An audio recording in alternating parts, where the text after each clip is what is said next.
Fala aí, galerinha de Deus! Daquele jeitão. Hoje o assunto é sério.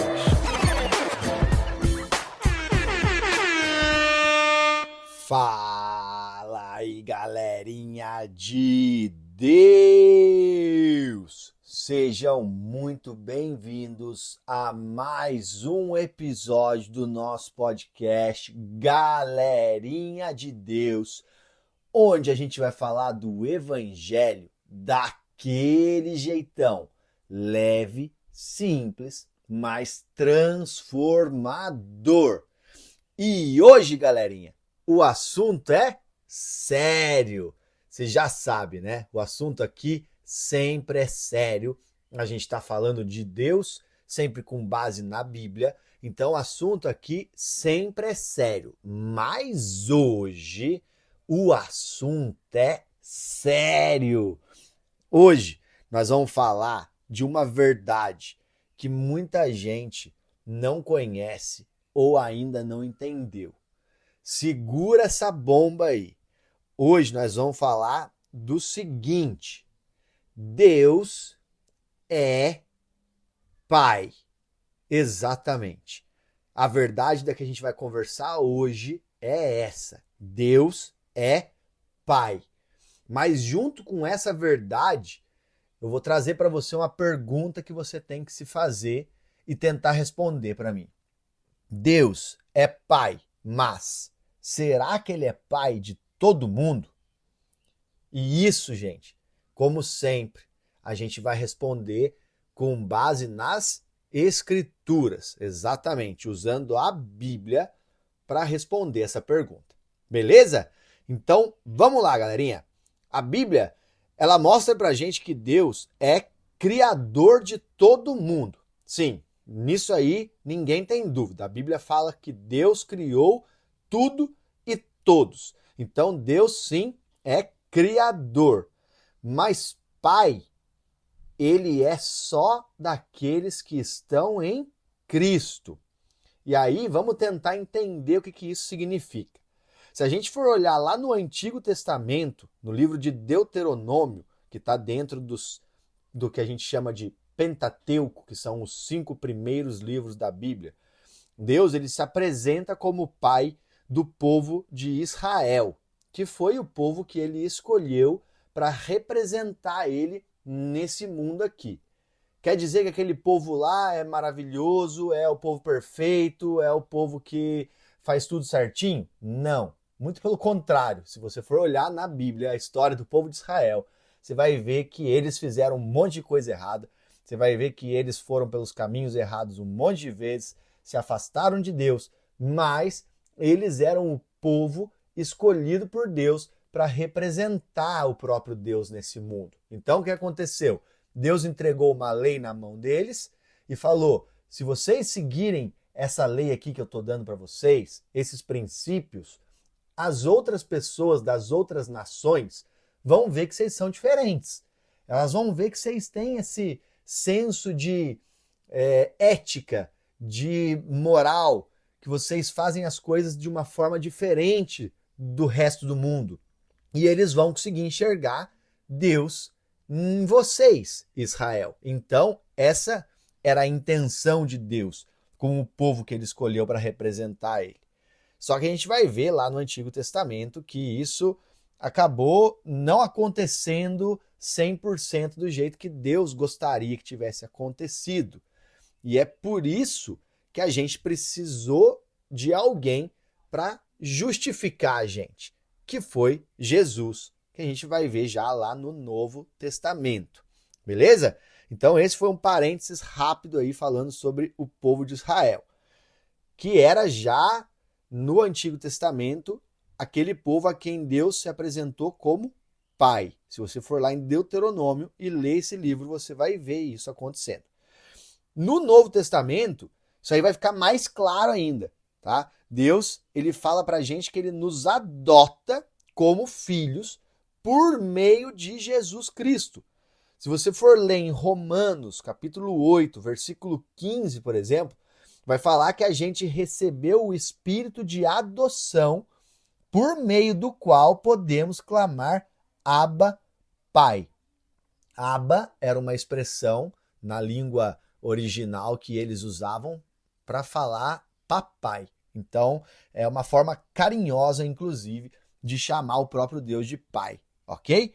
Só que presta atenção nisso aqui. Não é só porque alguém existe, e agora voltando já com aquilo que a gente falou no começo, não é só porque alguém existe que esse alguém é filho de Deus.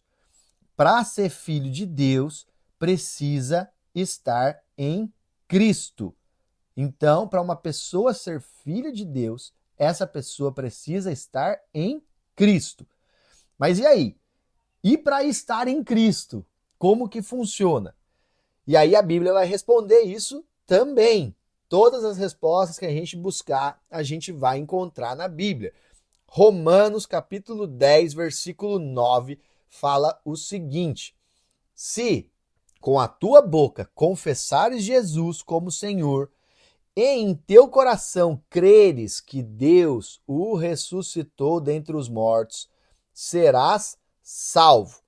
Ou seja, crer em Jesus, declarar que Ele é o seu Senhor, isso aí vai fazer com que você esteja em Cristo. Essa aqui é a linguagem, como algumas pessoas dizem, é o evangeliquez, né?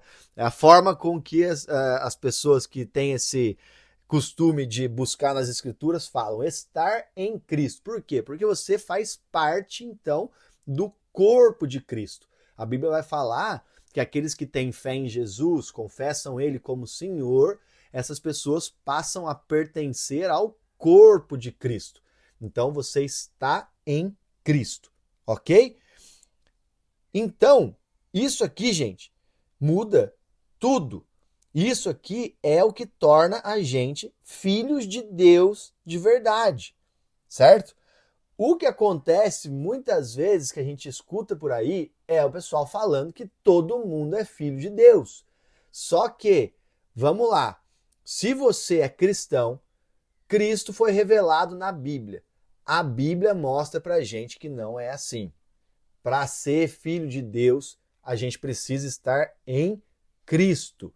Porque no momento em que a gente passa a fazer parte do corpo de Cristo, nesse momento Deus nos adotou como filhos.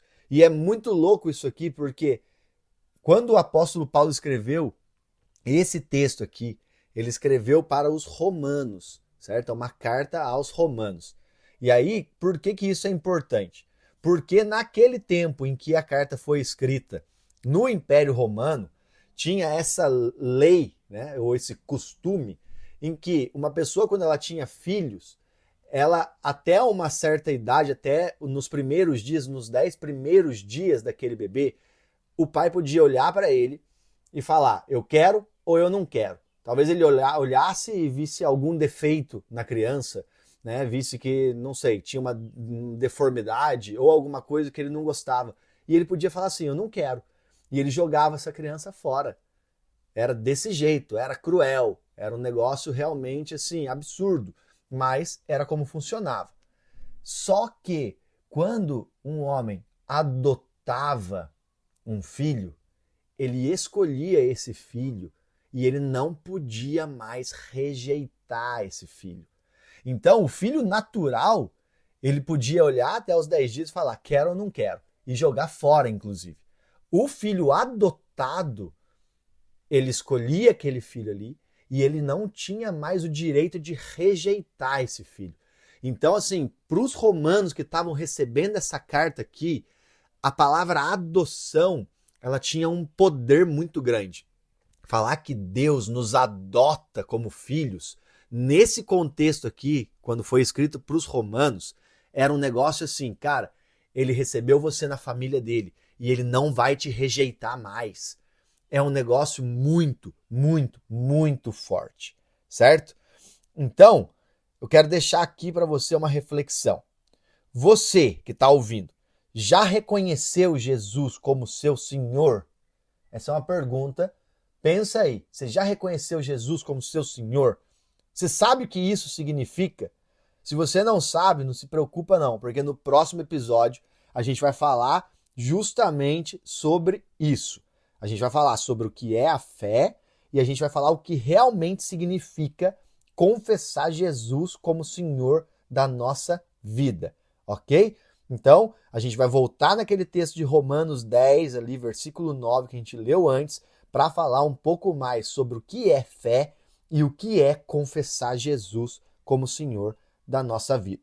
Beleza? Então, não perde, que vai ser muito bom. É importante entender isso, porque se você não entendeu o que isso significa ainda, significa que você ainda não está em Cristo. E se você não está em Cristo, você ainda não foi adotado por Deus. Lembra disso, beleza? Se esse episódio aqui falou com você, lembra, compartilha ele com alguém. Vamos espalhar essa verdade aqui que é muito simples, mas ao mesmo tempo é muito poderosa. Valeu? Que Deus Pai te abençoe e lembra, em Cristo você é filho de Deus. Galerinha de Deus, a gente se vê no próximo episódio.